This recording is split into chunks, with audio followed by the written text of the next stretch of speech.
Hello, Monarch fans, and welcome back to the Hudson Homers podcast. We may be doing this in multiple time zones today, but we have CB Wilkins as always, and Coach Finney joining us from Hattiesburg. CB, you're in Biloxi, and I'm still just here in Richmond, Virginia, with serious FOMO. But we get one this weekend against a ranked opponent on the road. The podcast is taking a southern tour. Yeah. Today. Yes. I got a picture yesterday in an Alabama gas station. It wasn't just the lighter shaped like a gun, but it was a lighter shaped like a shotgun next to it. So I was like, that was pretty southern, I thought. Yeah. Well, we made the yearly trek to Buc-ee's on the way out of town of Auburn, and the guys got to spend 45 minutes filling up their shopping carts with junk from Buc-ee's. And, new home run celebration nonsense. Yeah, maybe somebody grab something that could give us a little spark there. So then got on the road and pulled in here about 5:30 Central Time or something like that. So guys are going to relax, get some food tonight, and then we'll get up and head over to the ballpark midday tomorrow. Take some batting practice and play the Bulldogs tomorrow night. Be exciting. Yeah. Obviously getting a win over Auburn, a big comeback win on a Saturday. I think that's our first comeback win of the season, right? Well, we only got 4 to pick from right now, Gary, so it can't be too hard to figure that out. No, I mean, we came back down, 3 in the ninth against Charlotte. So that's right. That's right. So that was but I was proud of the guys. We were kind of dead in the water, and Frankie Wright came in and, kind of shut them down a little bit and gave us a chance. It felt like they kind of thought maybe the game was over and they stopped playing. And then you got to give some credit to our bullpen on that. And then we got some big hits. I mean, we scored,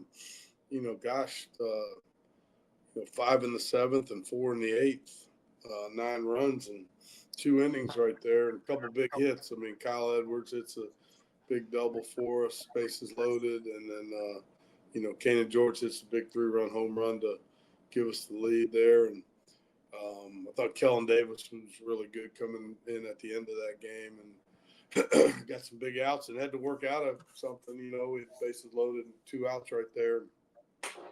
Got a ground ball to short to get out of it, and 1, 2, 3 in the ninth. So good win for us. Yeah, Marco gets credited with the win, first save of the season on his for birthday. Kellen Davis. On his birthday too. That's right.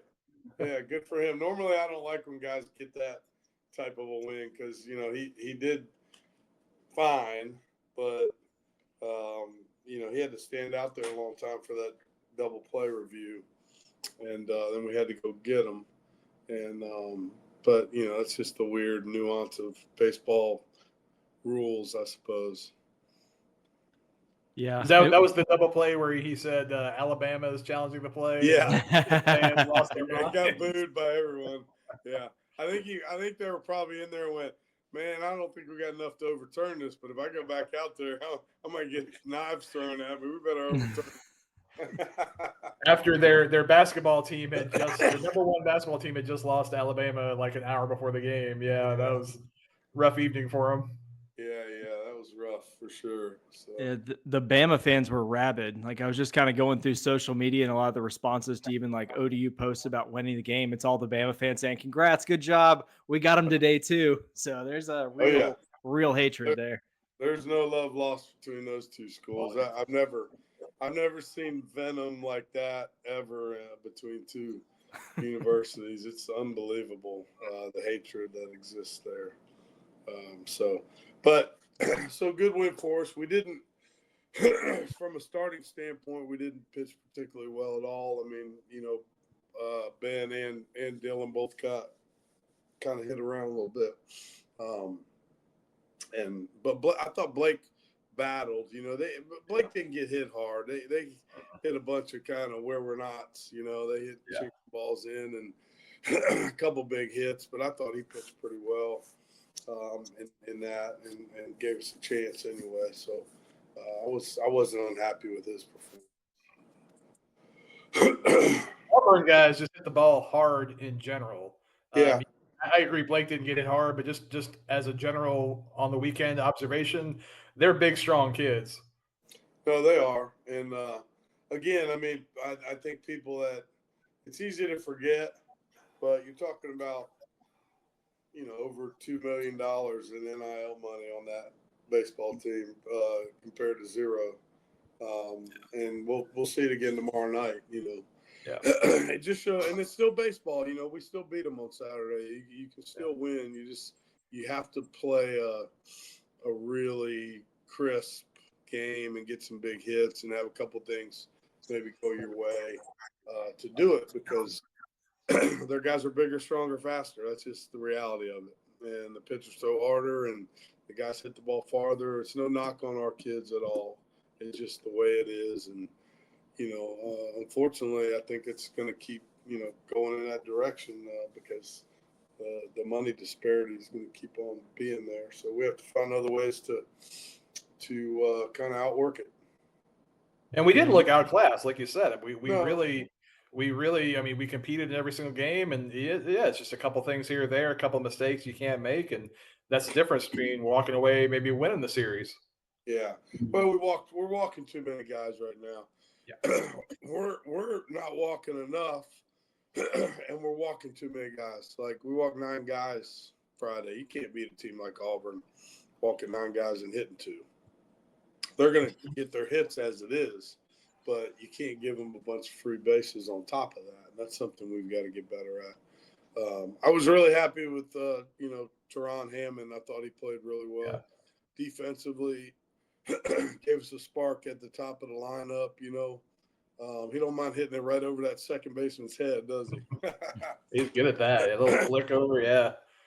Doesn't strike out much, gets it in play, and some other guys have had some chances there, and it's time to give him an extended look. And he really came through. Wasn't affected by the moment. He looked like he was having fun out there, and I was really happy with what I saw there.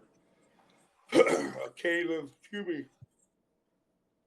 George obviously had a bigger weekend for us. Had a couple extra base hits, 5 for 10, 4 RBIs, and the big knock to win the game on Saturday. So that was good to see him get going a little bit better. I thought Luke swung the bat better. Waters, Kyle Edwards had a good weekend swinging the bat. So some of the guys are starting to swing it a little bit better. And Evan Holman had a real good game on Friday swinging the bat. We've just got to get, our guys in center right now aren't giving us anything to speak of offensively. Thomas and Aiken aren't doing much, and we got to get something out of that position. So we're going to keep on working, figure out what we can do with those guys right there, and then maybe Scotty Young's going to get a few more opportunities as well. Yeah, and Kainen Jorge will be joining us later in this podcast episode. Obviously, he had the big 3-run home run that put ODU ahead on Saturday, and I had to hold on a little bit after that, but it definitely got us over the hump, got us that win on Saturday. And you're talking about Teron. I think from when I watched him play, it seemed like he was saying the things that you talked about in the last episode of the podcast, like being smart, wanting to put the ball in play, looking on the field, seeing where guys are, and kind of trying to find some of those holes just to get some things going. And I feel like it paid off because the offense seemed much more alive this weekend than it had maybe in the previous weekend. Yeah. Getting it in play is big, and we did a better job of that overall, when you look at the stats from the weekend against pretty good pitching. Yeah. So we can move in that direction. We just it's a strange group right now offensively. I'm not sure what our personality is, and I'm not really used to having a passive. You have to be aggressive, but you have to be selectively aggressive, if that makes sense. Understand what type of hitter you are, what you can hit, what you don't handle well. Thomas swung at a 3-2 pitch that was up and in, certainly a ball. It was 97. I was like, it doesn't matter if you think that's a strike. You ain't hitting it at the top of the strike zone. So just take it. the guy's probably you got a 50-50 chance he's going to call the ball. You got a 0% chance if you swing at it. And so things like that, like understanding. But again, we got a lot of guys playing for the first time, especially against high-level competition, and there's a learning curve there for sure. I thought Zach Lead did have good at-bats. He lined out a few times.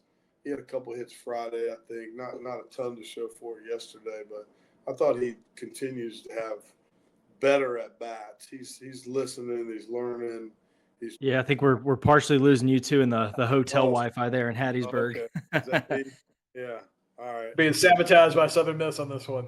Yeah, they're tapping into it, trying to get a live stream. Yeah. I mean, speaking of Southern Miss, obviously it's another fantastic place to play. Storied program, tons of good teams from down here. Coach Barry's old coach, Scott Barry, retired coach, is a good friend, and we've had some good battles down here with them through the years. So we'll be looking forward to that this weekend. Well, speaking of old friends, I personally thought it was great seeing Carl Nunemaker. That was awesome, and I know everybody. I mean, we actually, I know I saw you talking to all the coaches. I saw John Sherholz, who's one of your former players. Yeah. John, he was, the son of the great Braves general manager John Sherholz, who I saw him play a ton when he was playing in the minors for the Braves, and he still works for the Braves. And so it was kind of funny. Just he's like, "Oh man, what are you doing here?" He's like, "You're everywhere." I was like, "Yeah." So that was pretty cool seeing him too. Yeah, Johnny's a good kid, man. Getting a chance to meet his sons. Yeah. And that was neat. But, yeah, we had a lot of people, stop by and visit and say hello. It was really nice. And obviously getting a chance to spend some time with Carl and Gabe Gross, their hitting coach, who played for me there. And one of their head student manager, Quinn, is going to come up and work with us as a graduate assistant next year. Oh, nice. He was the little guy that was always still Group 1 BP, and yeah, he's great. So he's a Virginia guy. Family's from Northern Virginia, but he wants to get back up there and go to grad school. So we'll have him next year. Awesome. Yeah. So, you hope you grow from those games. I think we did. And I think, some guys – I thought Baines was pretty good out of the pen. Yeah. Force that inning, and Chase Park did pretty well that night too. Yeah, Park. So we had some guys in Bailey. I thought Cole threw the ball fine. We had some guys that are doing a little bit better things out of the bullpen, and so some stuff that you're going to have to figure out. Now we're gonna probably stick Ben Moore back in the bullpen on Friday, and figure out who can open that game. I don't think we've decided that yet. But we're going to work on it this week and get him back in the bullpen where he's been the most effective, and hopefully go with that. And obviously tomorrow, Tuesday, you've got Mississippi State, which I was trying to find what their new ranking is. Again? Maybe. I think you're at least we can see you and hear you clearly anyway. There we go. Is that better? Yeah. Yep. There you go. But yeah, with Mississippi State on Tuesday. Couldn't find their ranking, but I know they're either just ranked or just outside of the top 25. 22 or something like that. In Biloxi. But any idea what you're going with from a pitching staff perspective for that one? But I know I think Nick Sulpizio is going to start for us on Tuesday. Yes. Yeah, Nick's going to start Tuesday. We just haven't been able to get him consistent work these first few weeks. So we figured let's let him start the next 2 Tuesdays. Try to get 2-3 innings, and then he might be that guy that can open games on Fridays, potentially. So we'll see how it goes. I think it's going to be better for him. He's got a really good arm, and, he's just got to put it all together. All right, what's been your favorite non-baseball thing on this trip so far? And I realize I asked you that as you're losing your voice again this evening. Yeah, I've been a little bit under the weather. I mean, something I have realized through this first 4 weeks, it ain't no warmer anywhere else than it is in Norfolk in the first 4 weeks of the season. We've been everywhere, and I've frozen everywhere we've been. And so now people ask me, why do you always play at home? I'm like, I always say that. Well, hell, it ain't much warmer, anywhere else we would go, unless you can go to Florida. And this year has cemented that in my mind. I mean, yesterday was brutal. Yeah, especially that last inning when it started raining. If this game doesn't get over soon, I'm gonna have pneumonia. And it was cold Friday night. Saturday was nice, but now it's gonna be warm this week. Thank God. Yeah. When we get off this, I'm gonna go for a walk, try to get some fresh air and clean my lungs out. But yeah, we're hell, it's. I know everybody thinks it's cold, but CB's been around with us, man. It ain't no warmer anywhere else, really. So, I didn't pack correctly. I kind of saw like 60s, 70s, and I put a long sleeve shirt in the bag the very last second. I'm glad I did because I didn't have any layers under my sweatshirt. I didn't bring any of my warm stuff except my one beanie. Thank God I brought that. Yeah. But everything else was lighter stuff. So I had about 7 layers on yesterday. Trying to stay somewhat warm. It still wasn't enough. Still wasn't enough. Yeah. CB, you're going to come home with one of those Biloxi sweatshirts you get at the gift shop for $15. So you're freezing. I'm gonna have one of this casino I'm in, whatever Scarlet. Like, they're not gonna be a sponsor because I can never remember the name, even though I've said it like 10 times in the last 5 minutes. The Scarlet Fever. Scarlet Pearl, yeah, Scarlet Pearl. There we go. Yeah, whatever. They're not gonna sponsor the podcast. I'll tell you that much. Yeah, they just better put some poker chips on that logo or something because that name could mean a lot of different things. Yeah, right. Yeah, no doubt. Well, I'll let you guys talk to Kainen, and we'll look forward to catching up next Monday after we're back in Norfolk from the trip. That was good. Absolutely. Right, thanks so much, Coach. Hope you feel good, and go Monarchs. All right. Well, we got a few minutes here, I think, before Kainen Jorge joins us, but I know you've had a fun trip to get there. You fly to Atlanta, then drive down to Auburn. Now you're, right there in Biloxi across the bay from the lovely Gulf Strip, I think is what they call it down there. They asked me if I wanted to stay. I'm staying in a casino right now. I've never been in a casino. I feel like a super villain. I feel like if I don't try to kill Superman, then there's no point. They asked me if I wanted to stay higher or lower. I was like, well, right here on the water, I'll stay higher. But then they put me on the side where I'm looking at the dumpy little city that has nothing. So I'm on the wrong side of the building for staying high. But yeah, no, it was good. Flew in and because I hadn't flown in like years before we did a few weeks ago. And so this time it was nice and easy. And I got there really early. I was in Auburn at like 10 in the morning, because I didn't know what time the game was going to be. So I actually went and saw a movie. I saw Mickey 17. Really good. Go watch it. And so, yeah, that was great. I mean, Auburn the ballpark is gorgeous. It's, they've just added some stuff that down the right field line. There are all those kind of suites up top. And it's just a really beautiful place. I noticed kind of during the games, the production value is just amazing. The audio system is phenomenal. I know sometimes, not just ODU, all kinds of different ballparks you go to, especially at the baseball park. I think it's hard to make the sound right. And theirs was just top notch. You could hear every single word. They played videos and every single word's good. They'd have like coordinated light shows with the videos, with the stadium lights.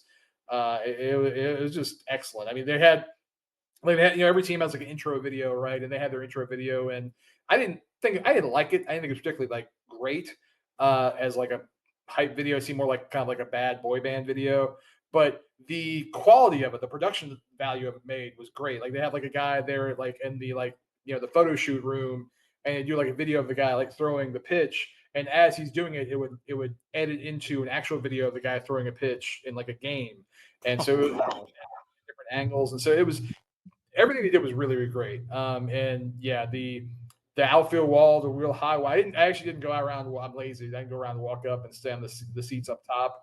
I should have because it looks really neat. That portion there where Kainen hit the home run is actually the deepest part of the park.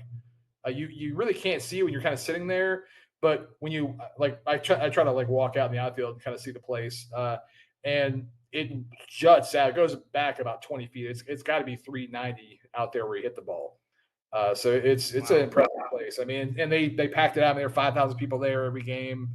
There's a spot kind of behind the third base, like out past the stadium. There's a parking lot that's kind of on next to the parking garage next to like the football stadium. People are sitting out there watching the game, like outside the stadium watching the game. So and everyone I talked to was super nice. I can't say enough nice. Auburn was great. It was great seeing Nunny. Got to see Ben Slayton who played for ODU 2013, 2014, the outfielder DH for us, and just one of my favorite guys I think he's ever played. Got to talk to him. He'll be at the games here in Biloxi and in Southern Miss. And he had his son Cooper was getting treated and getting spoiled by all the coaches, taking him around all the different places.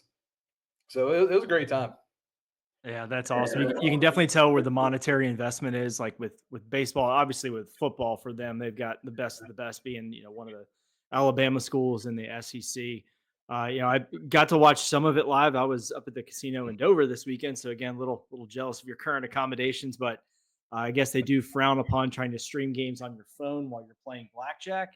But we were able to sneak some looks when we could, following along. Trying to get the sports book there to put more college baseball lines out just so I could bet it. But it was nice to see that comeback win, I think, for the boys, like being down 9-2, making that comeback on the road against a ranked opponent with all the things you just talked about with their atmosphere. I mean, that's big for them. That's something they'll carry some momentum going into this next weekend with Southern Miss, because that's really when things get serious for this team is Sun Belt play. And guess what? It's here already. It's already the second week of March. You could feel that too on Sunday when Kyle hit the home run there in the ninth. It was like, oh, you know what? We can make this happen. No, they didn't, obviously, but and that's where earlier in the game where you're kind of bleeding away runs here or there, that's a problem. There were a few things where just like a hit, get away, and that late home run. Where it's like, hey, if we hadn't given up a few of these runs, this would be a little closer, and it might be able to make it happen. So that, and like Finney said, I think the reality is they are just, Auburn is just a more talented baseball team. They've got bigger, stronger, faster, and they're just a little bit better. And you saw that throughout the weekend. They played a little better. They were better. And it's not that ODU got outclassed in any way. I think every single game they competed. But yeah, I hope Saturday was a turning point to maybe say, okay, look, we can do this, because what Finney pointed out, they really did seem like Auburn kind of like they just kind of were like kicking back. Okay, we got a 9-2 lead, we're good, we're fine, and that wasn't the case at all. They were not okay. Yeah, and that's that fight he was talking about of being willing to get gritty and overcome adversity and go and win ball games. And you saw proof in action there. I still got a ways to go, I think, from the pitching side, especially with the bullpen figuring some things out. But you saw some guys show some spark that could be beneficial in the future when you're thinking about who's coming into what situation. We know, Ben is going to move back to the bullpen where he was really just electric last year.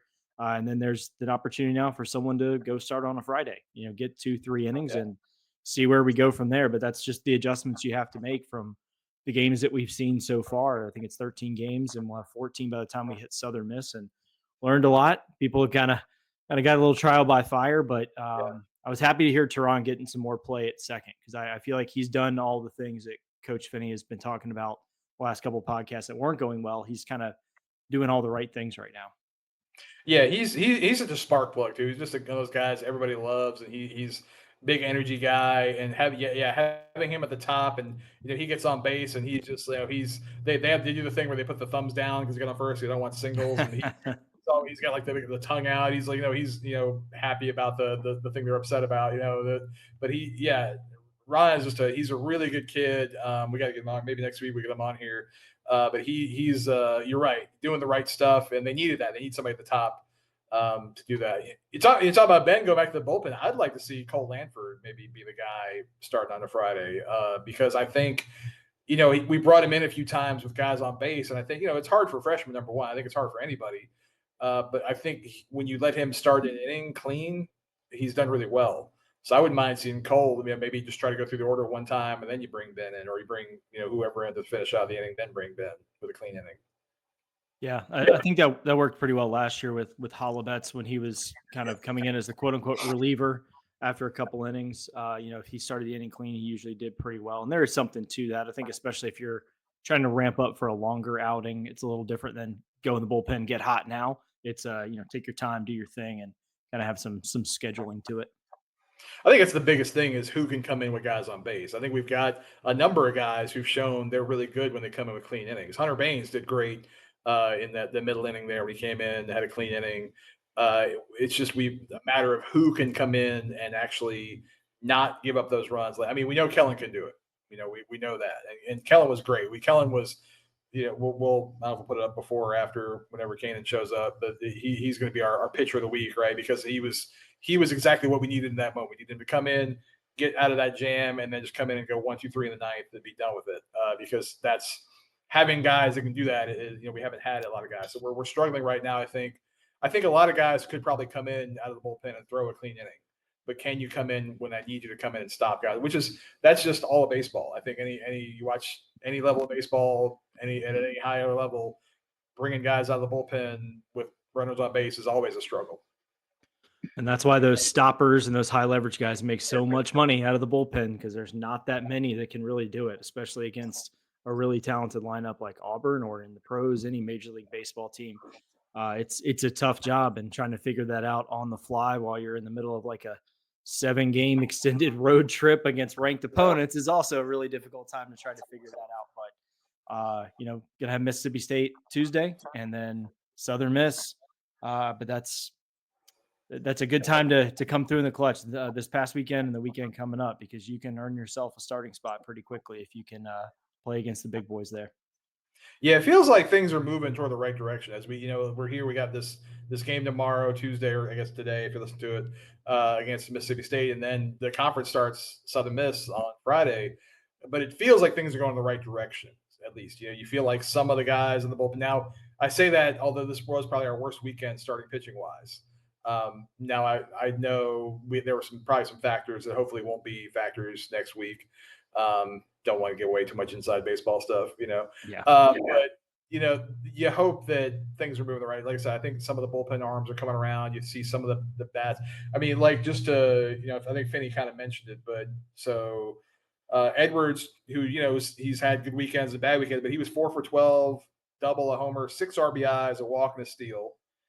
Luke Waters, who had been struggling, I think, really heavily, 4 for 12, 2 doubles, 3 RBIs, and a walk. You mentioned Teron Hammond, 5 out of 11, 2 RBIs, 2 walks, which is great. That's exactly what you want to have a top of the order guy. And then Kainen Jorge, of course, 5 for 10, a double, a homer, 4 RBIs, and 3 walks. And he's leading us in a bunch of different categories. I mean, so the bats are moving the right direction. Yeah, there's a couple of spots here or there. I think, between whoever's playing third base has been kind of a question right now, which, there have been a few, Mavericks had some good days there. Tyler Dallas had a nice hit there in the ninth inning and scored. So, if you can get a few other spots going, all of a sudden you got something moving.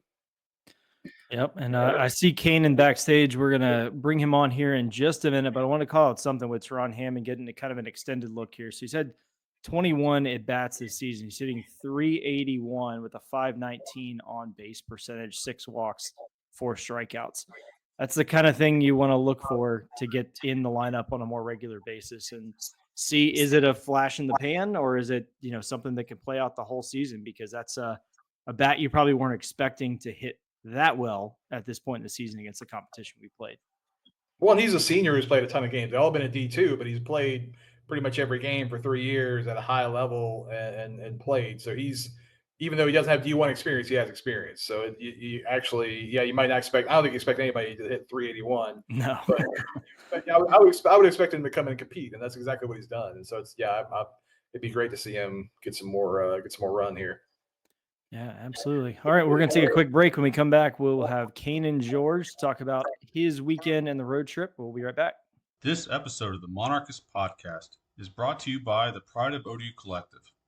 Their mission is to elevate the experience of student athletes through name, image, and likeness, while also elevating the fan experience. If you or your business are interested in getting involved, you can reach out to us directly or go over to theprideofodu.com. That is theprideofodu.com. Thank you for listening, and go Monarchs. All right, welcome back, Monarch fans. We are joined now by Kainen Jorge. If you did not watch any of the games this weekend, you should go back and watch them. They're all on ESPN+. But Kainen Jorge kind of had a big home run on Saturday in the win over number 20 Auburn. I would say it's pretty big. But Kainen, thanks so much for hopping on with us, man. Yeah, no problem. Thanks for having me. Yeah, so I know you all just got into Hattiesburg. You're probably just getting situated. Coach Finwood sounded like he was smoking 4 packs a day on the bus with his voice right now. But how's the road trip been so far for you? It's been good. It's starting to feel long now that we have like days off. We're not really doing much. So, I mean, it's obviously good to be on the road with all the guys and playing a bunch of good baseball, but it's here at the end of the week, it'll start feeling kind of long and kind of want to get back in my own bed. If it helps, I felt that like the first night. I was like, boy, I'd like to just transport to my own bed right now. Yeah. Yeah, well, tell us a little bit about that environment you played in over the weekend at Auburn with their light shows and facilities and all that fun stuff. No, it's that place is beautiful. It's one of the nicer fields I've played at for sure. Their fans on Friday were interesting, loud. I didn't hear the end of it, but it was a cool place to play. It's definitely one that I had on the calendar, like excited to play at, and it definitely met the expectation for sure. I heard they gave one of the guys a hot dog out there. Oh, I didn't even know that. In the bullpen? Yeah, one of the bullpen guys got a hot dog. Oh, I know that.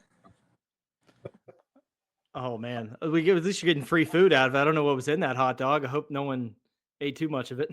I think Kainen was just getting harassed. I don't think he was getting any food. No, Okay, good. Get any nice stuff out there. It was just all screaming.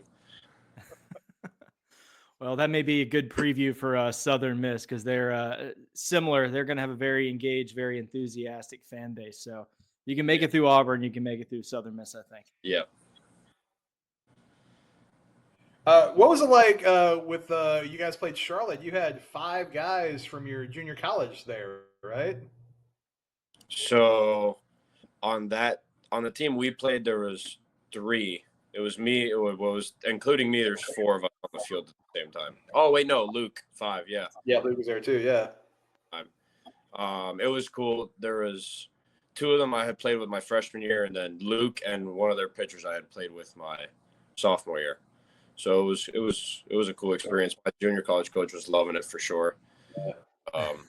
He was trying to get us a picture after Sunday, but one of their players said that their coach wasn't going to have it. So that's always so childish to me. That happened last year with VCU. They I'm friends with the guy that was coaching with them last year, and he was like, we got to be real quick about it. It's like, why are you being such a baby, man? Like, people know each other. You win or lose a game, like, who cares?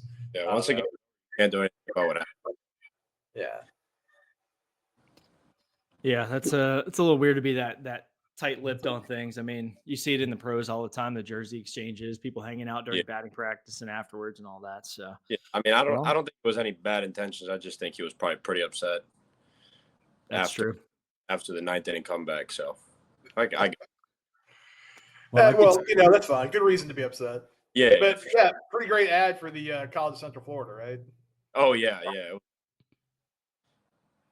Speaking of that, now that your coach there, he coached you this past summer, right? When you guys were playing, you were over in the Netherlands playing, right? He was our head coach for the junior college team USA that we took over to Amsterdam over the summer. Tell us about that experience. That was cool. That was another crazy experience. We had got there with a crazy travel day, and we had woken up on whatever, it was Friday over there, and we had immediately played the Netherlands in their home country on a Friday night for the first game of the tournament, and that was a cool experience too. Those fans were getting loud, and yeah, it was a cool experience. That whole tournament was awesome. Just playing against people from all over the world. There were people from there was Italy, Spain, us, Chinese Taipei, Japan, and the Netherlands. Those 6. But yeah, so how'd you guys finish in that? What'd you say? Where'd you guys finish? We finished second. We ended up losing to Japan in the championship. They're pretty good at baseball. They do okay. Yeah, their pitcher that threw in the finals ended up getting drafted like 5th overall in their draft, so he definitely wasn't bad. It's not bad. Yeah. Dutch is a wild language to hear. Did you get to hear much of that while you're over there, like them speaking? Yeah, that language is strong. Yeah. There was a lot of English over there. Like there was a lot of people. Most of the people that were there spoke English, but when you were just like walking on the street and you would overhear people, you could hear it from a mile away for sure. Yeah, there was a guy Rick Vandenherk that he ended up playing for the Tides, but I saw him a few times in the mine. There was one time we were just kind of hanging out. He was on his phone and he was talking to whoever, and it was like, that is a wild language. Just Yeah. like, because you hear Spanish or whatever, you even hear like Japanese or Chinese sometimes, but like you're like, that's different. Yeah, that was the first time I had heard it, and I definitely got taken back a little bit. I was like, wow, that's something different from what I've heard for sure. It's like angry or German somehow. Yeah, that's exactly how they described it to me too. One of my Uber drivers was like, yeah, it's pretty much like if we were talking German, but like angry. I'm not even kidding. That's wild. Yeah. So how did you, I guess it goes back, you came to us from College Central Florida. How did you end up at ODU? And then even further, how did you end up at College Central Florida?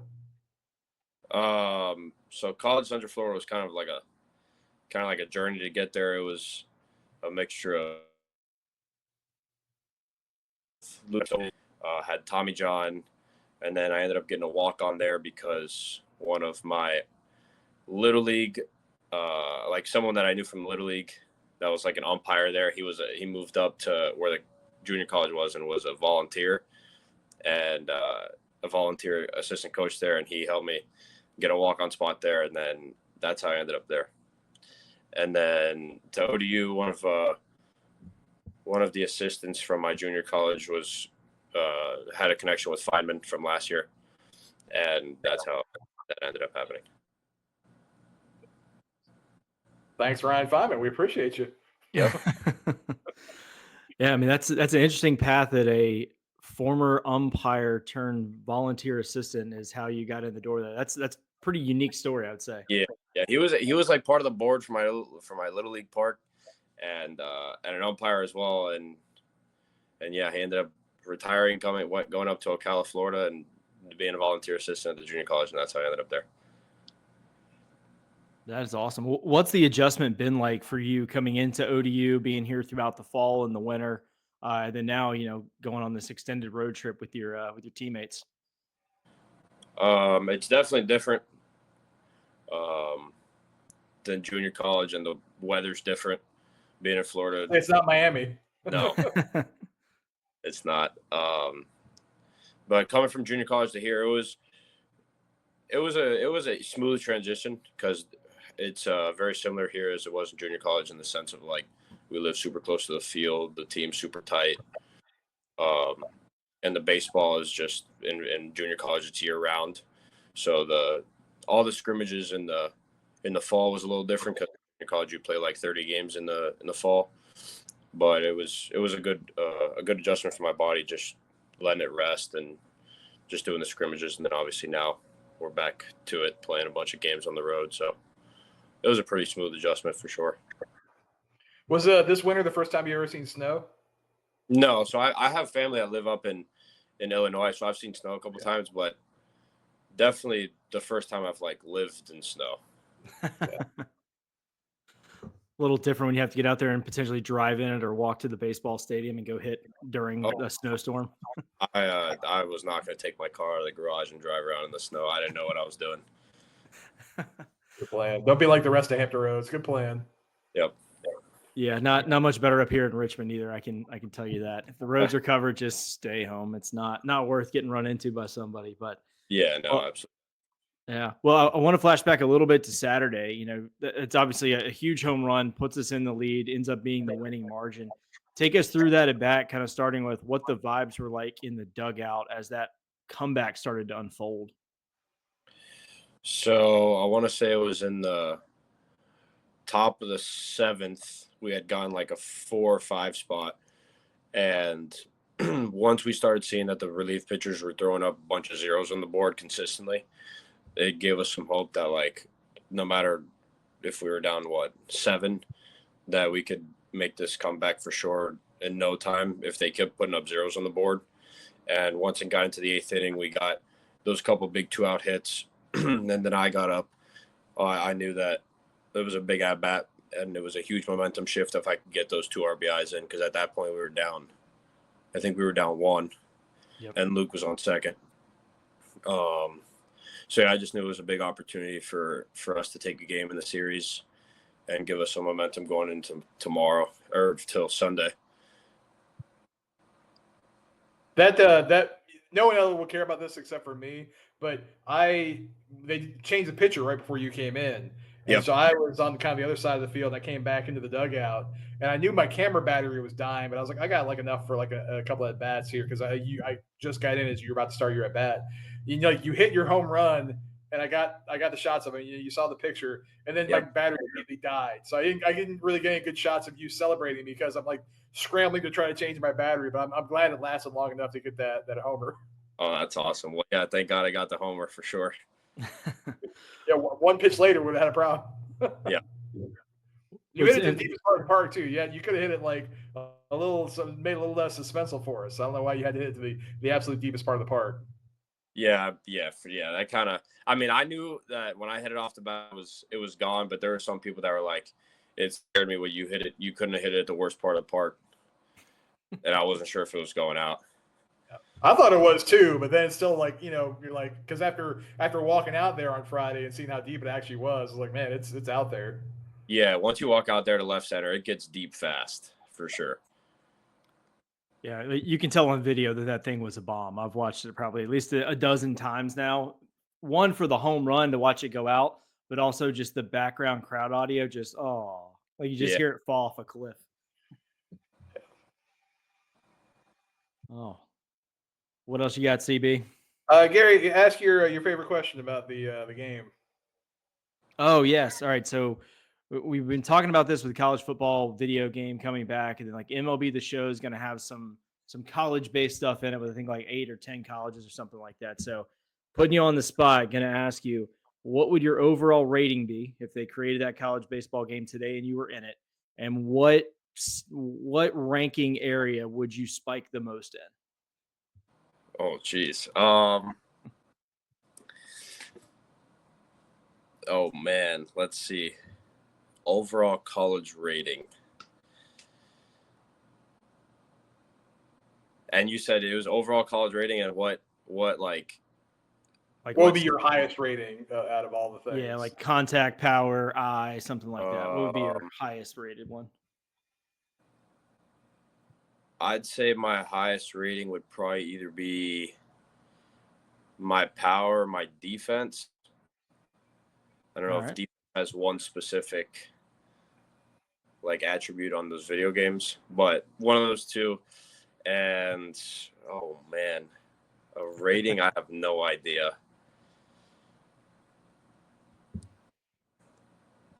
I'm trying to think of what everybody else told us. I don't think anyone put themselves as a 99 except for like Kenny Lavari last year. Lavari gave himself a 99. Yeah. Kenny, Marco's brother. No, I can't give myself a 99. We won't put you on the spot. I tell you, okay, I'll ask you a question that might be just as hard. They had a social media video that I really enjoyed, which ODU social media has been doing a great job this year with all the players. They talked about who has the best bromance on the team. And I was shocked to see, because a lot of answers at first were Kyle Edwards and Bryce Jones, but then there were also in there, it was Kyle Edwards and Kainen Jorge. So who has the better bromance with Kyle, you or Bryce? It's gotta be Kyle, for sure. No, with him. Is it you or Bryce that has it with Kyle? No, that's what I'm saying. Kyle and Bryce. Oh, Kyle and Bryce. Okay. Yeah. So you're not a home wrecker. All right. Good. No. All right. All right. And one other question we've been asking all the guys this year and last year is, who is living with you in your baseball house this season? What do you mean living with me in my baseball house? Like, who else on the team is living with you? Are you on your own? Do you have a couple teammates that you room up with? Like in Norfolk. Yeah. In Norfolk?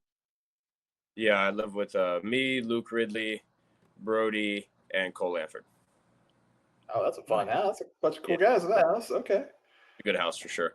Is that like a relaxed? That seems like a relaxed house. Yeah, there's sometimes that it'll get intense, but for the most part, it's very relaxing. Can we say what intense means without putting anybody like on blast? Is it like, what is it? That's a no. You have to think. That's a no.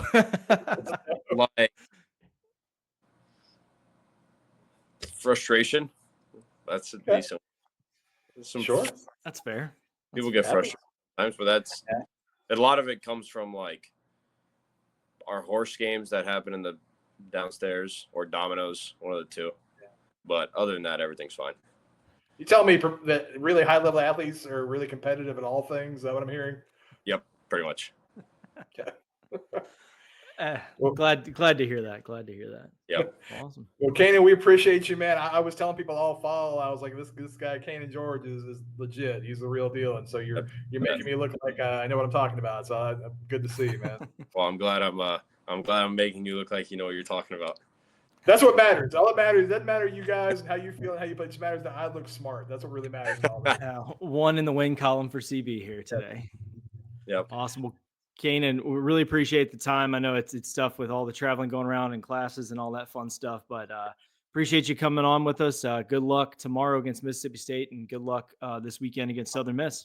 For sure. Thank you very much. Thanks. Thanks, Kainen. Appreciate it, bud. Yeah. Good kid.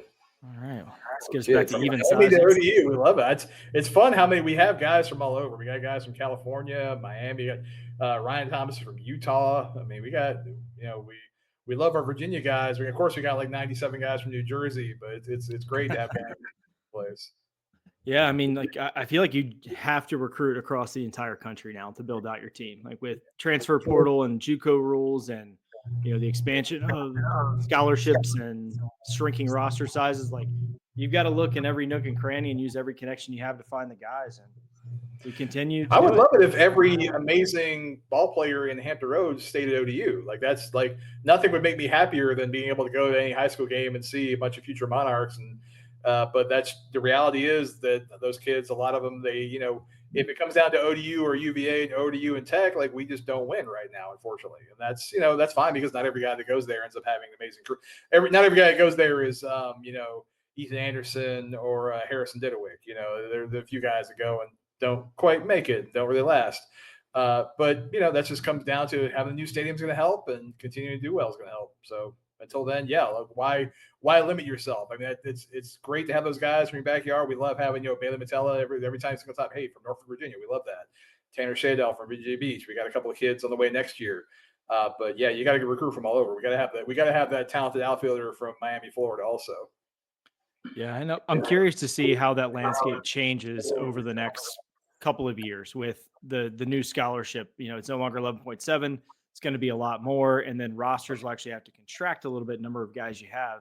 And I'm kind of thinking there's going to be those cuspy guys that are maybe getting a third scholarship at a UVA or UNC or something that are local that may say, well, I could go to ODU and now I can get a full ride and then potentially some NIL stuff here in the very near future. And that could just make us more attractive. And you're going to get to play in a beautiful, brand new ballpark with a lot of home games and against great competition. I mean, we certainly haven't shied away from good competition this year. I know that. And you're right with that limited roster and the paying the full scholarships. That kid, and with the transfer portal, that freshman, it might not be as attractive to go to UVA or Tech. Say, oh yeah, I could go here. I mean, the reality, they already do it. They already pull in like 20 freshmen and then bring in another 10 JUCO and transfer guys, and then there's 10 of those freshmen or 15 of them get to go away. We don't talk about the guys that like, oh, he was committed. What happened to him? He was committed to UVA. Well, yeah, he's at a junior college now because they cut him after the fall. Hopefully some of those kids will start realizing, like, no, ODU is a very legit, great place to play, and you won't come out like a smarmy jackass like you would from UVA. UVA has that. There are a few UVA guys that are pretty cool. I'm not, a couple of dudes here and there, but in general, the people at UVA are not great. Higher likelihood of what you're describing there coming out of Charlottesville. We'll see that at William & Mary next week also. Yes. Well, it is going to be really interesting because the scholarship limit changes and the roster changes are actually eliminating a loophole that currently exists where, all right, yeah, you can be on the team, you're not going to be on scholarship, but here's an NIL that's worth exactly the cost of attendance for 1 year. Congratulations. Right. You won't be able to do that as much anymore because the scholarship limit is going to be the roster limit. You won't be able to do things like that. So I think that's all stuff that could benefit us. Obviously there's going to be a bigger push to JUCO if that year doesn't cost you anything. And plus you still have the option that after 1 year, you go into the MLB draft. So you may see some rule changes on that 3 years that's currently required if you go to a 4-year school. So who knows if that JUCO thing is going to count, because they just had that kid for Tennessee. They said wasn't eligible anymore, the baseball player, because of his JUCO time. So who knows what the rules are going to be? That's a ever moving target. well, I guess even Vandy has some pull in the SEC. If Diego Pavia can get the extension there, he would not have gotten that if he would have stayed at New Mexico State. I can promise. Yeah, Vandy football does, but Tennessee baseball doesn't. That was amazing. That's interesting. We'll see how that continues to play out with the lawsuits and things like that. But You got that pretty graphic that I made. Oh yes, we should probably do that and talk about the players of the week. Let's talk about those guys. But while I'm getting up from that, you're like Yes. a 2-minute walk from the stadium, or I guess a little bit further than that if you're across the. It's a little across the bridge. It's probably, I think it's 5 minutes just in the car, but yeah, it'll be great. It's gonna be nice. There we go. Nice stadium. All right, so we talked to Kainen. He was phenomenal. I already lost his stat. We say 5 for 10 for the weekend, a double, a huge 3-run homer, 4 RBIs, 3 walks. He's been very good at getting walks. He's doing what he should be doing. He looks like you saw him right there. You wouldn't think a college junior, right? I mean, he looks like he's 35. He looks like that. He's a big, burly guy. He looks like his middle school kids are waiting for him in the stands. But he's just a really talented ball player. He mentioned his defense. I'd love to hear that he's so proud of his defense because he's a great defensive outfielder. And then Kellen Davis, he was huge. I think I said that earlier. He's exactly what we needed in that moment. This is a picture that Finney was talking about where you can see his arm is straight up. He's not even looking. I mean, he pretty much stops looking at the plate about the time his arm starts going forward. It's very strange. Kellen has one of the more. There are certain guys where as a photographer I have to kind of get in weird spots to try to take their picture effectively, and Kellen's certainly one of them. Well, I mean, he's throwing a weird pitch anyway. I know we've called it the Raptor. I'm sure it has 100 other names. The fact that it looks like it's going straight up off of his hand with his eyes closed, his mouth closed, flow is flowing beautifully. I mean, the flow is good. It's a great shot, CB. It's a great shot. Definitely well-deserved pitcher of the week. Some other stats for Kainen too, just looking on the season. He's sitting here hitting 295, which is fine for a power hitter. 467 on base percentage. Did not expect him to be second on the team, going 3 for 3 with steals though. No, well, he's fast. I think he got one the other day. Is that he's faster than you realize. He really is. He's a really great athlete. That's why he's so good in the outfield. He's a great athlete. Yeah, absolutely. And Coach Finwood kind of talked about this a little bit of some guys starting to get their bats together. Kyle Edwards, Luke Waters. I mean, those are big bats that have been struggling a little bit that we desperately need in the lineup. Really happy to see Luke starting to come around offensively. He's so important in our lineup with all the things that he does. You think about last season, if he didn't have the production he did, it could have gotten even uglier a little bit quicker, I think. So him starting to come around now, right around the time of conference play, some other guys stepping in, and then just figuring out some guys that have earned the playing time, like Tehran, who can come in there. Little concerned about center field. One of those guys has got to jump on this thing, but the opportunity's there for him. And the thing is, there's enough guys. If it ends up that Kainen or Luke is playing center and somebody else is in left or right, it wouldn't hurt my feelings to see, maybe Zach Lee DHing, and maybe Efren is out in left field, and maybe Luke is in center. Maybe Luke is at first base. Those are the kind of thing. Again, I don't have I haven't really said anything to that to Finney. I'm sure they got their own ideas about what they should do, but you trying to figure out the best spots to put everyone is a big deal. I want to go back to Kellen for a second. We know how great it was. It was really exciting there in the 9th or in the 8th, and they brought him in from the bullpen, and all the guys that got because you couldn't really see the Auburn, or you couldn't see the Auburn bullpen or the ODU bullpen. You really couldn't. You could kind of see somebody was warmed up. I mean, even from our own dugout, we couldn't tell unless you were hearing who the coach was saying to go and up. And so as the bullpen doors open, everybody's like, "Is it the GOAT? Is it the GOAT?" And then they see Kellen's hair, like, "It's the GOAT. Here comes the GOAT." So the guys know that he's when you got guys on base, he's the dude to bring in. And so he was the GOAT. It's not easy as a reliever to come in and be the pitcher of the week. And when you only got one appearance and only an inning and a third, but he did it. I mean, it was a critical inning and a third, that is for sure. And then he was clean in the 9th and really just extinguished anything before it could get going, because I know that the crowd was starting to get back into it, trying to rally their guys a little bit. And Kellen just shut the lights out, which is Well, we need a couple more guys that can step up and do that. I do love the idea of Ben going back to the bullpen because that gives you another really strong, reliable arm that you can bring in for those high leverage spots because he was so good there last year. Sometimes it's just a mental. And I don't think Ben has been fully healthy in different way. Like I said, he was sick last week. I think I'm not sure. I think he might still have been sick this week. I didn't really ask him or talk to him about it, but I just from kind of watching him, and so I don't know that he's been fully healthy. And sometimes it just is a mental thing. Like a few of these guys, you've been a starter the whole time, and then going to the bullpens have changed. Well, he's been out there in the bullpen for a couple of years, having success. Maybe going back to starters, like same thing for Holibets, like last year. So. Yeah, I'm all for it. I figured after the way things went on Friday, as Finney had talked to us about last week, that probably this coming weekend he'd be coming out of the pit, which is fine. It's worked for us different times, different ways. So why not go for it? I also don't mind a little bit of mystery and a little bit of newness going into the first conference weekend. I mean, I think we know pretty much for sure who's going to start Saturday and Sunday, but no one really knows what it's going to look like Friday. Sulpizio could come back through. There could be some other guys. Frankie Wright's gotten some time and started to clean things up a little bit. But that element of surprise could be good for us to open a series because it could change the pitching plan on the other side, at least for the bullpen. Depending on what runs out there, because all right, yeah, you go throw your ace on Friday, you got to deal with Dylan Brown on Saturday.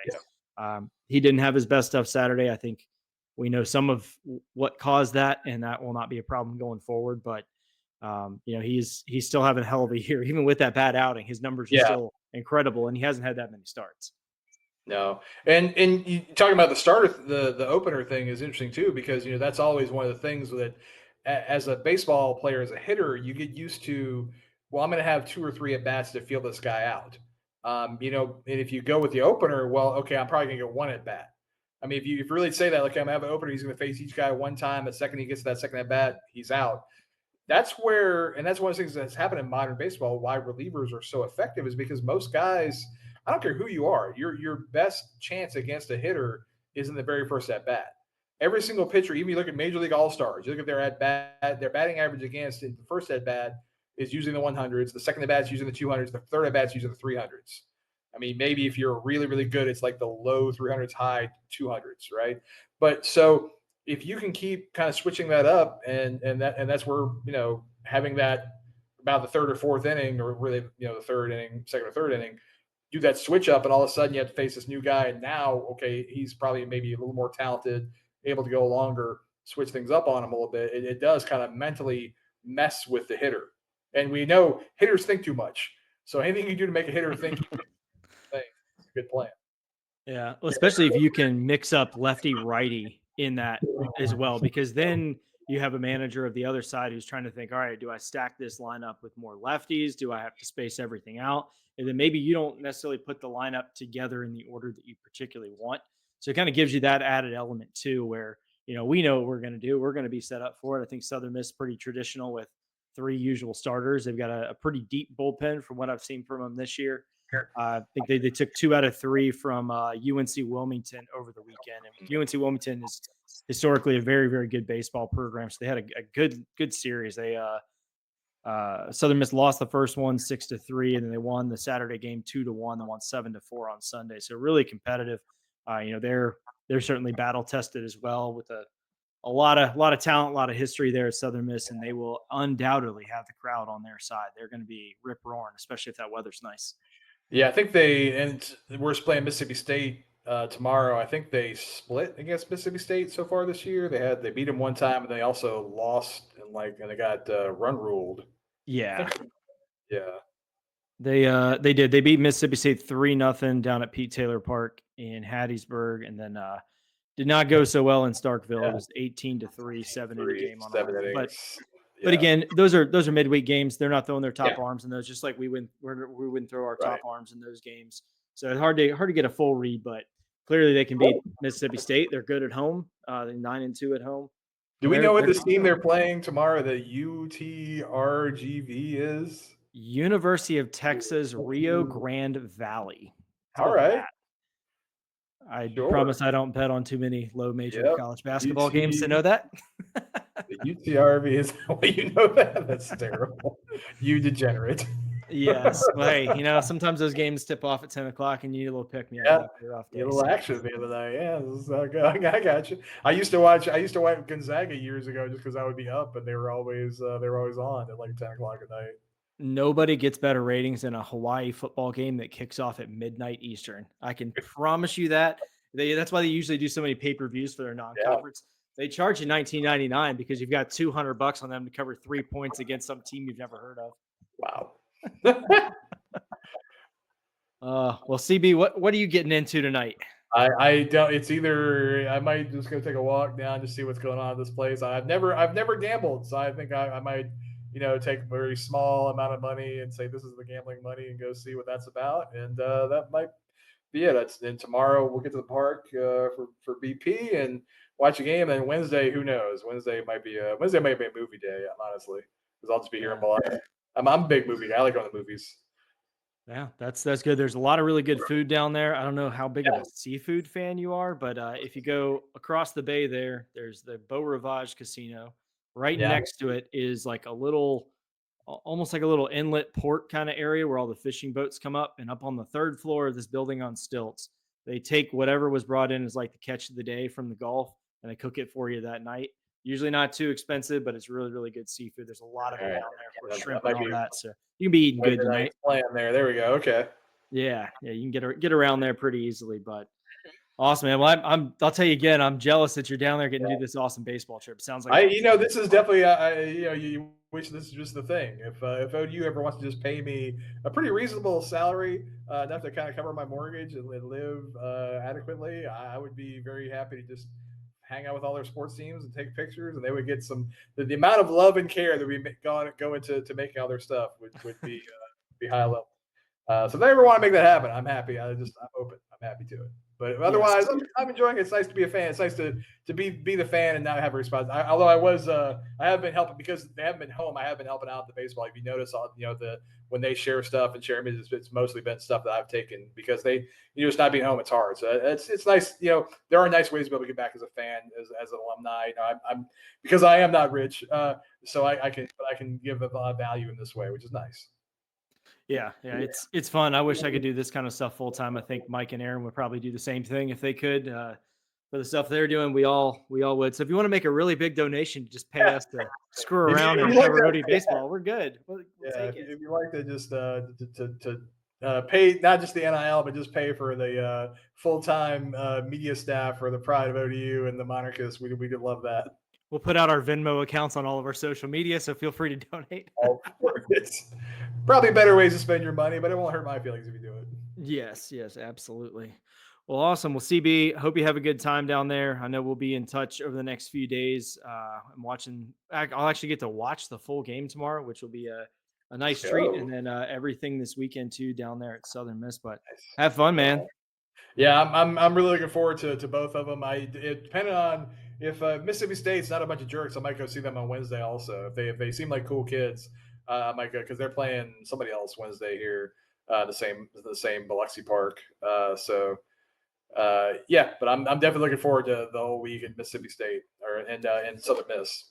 Well, if we beat them on Tuesday, you're gonna have to go out and find a Navy cowbell and just get like some sort of white paint and put OD on it. Then go sit with them the next day and just ring the cowbell in their ear because that's all you're going to hear tomorrow. Now about the cowbell thing. I'm glad you reminded me because I didn't want to be surprised, but that sounds like it's going to be terrible. Klanga Nation will be in full support. I have no doubt. Boy. Awesome. Well, everyone, appreciate you all listening, tuning in on YouTube and Spotify, Apple Music, wherever you listen to us. Again, an ODU baseball fan that's not listening, this is where you can catch Coach Finwood every week after the series, good or bad. As we've gone through the ebbs and flows so far this season, but we appreciate you listening. We appreciate you sharing our even when he was clearly sick and tired from travel today, and clearly probably a lesser man would have been like, "No, I'm good, guys." So we appreciate Coach Finney. Yeah, I almost felt bad asking him questions because he was fighting the good fight to get through it, and he's going to have to do some more hollering tomorrow. That win after Saturday, between yelling for his guys and fighting with the umpire a few times, he was trying to talk to the guys after the game. It was like, you guys got to come closer. I can't speak. He's grinding it out. And he's a gamer, man. You don't get to over 700. Not quite at 700 yet for the career, but he's getting right there. Yep, he is very, very passionate about what he does, even more so than all of us fans. I can promise you that. But awesome. Well, CB, it was fun as always. Thank you to everyone who is listening. We will be back next week. Go Monarchs. Go Monarchs.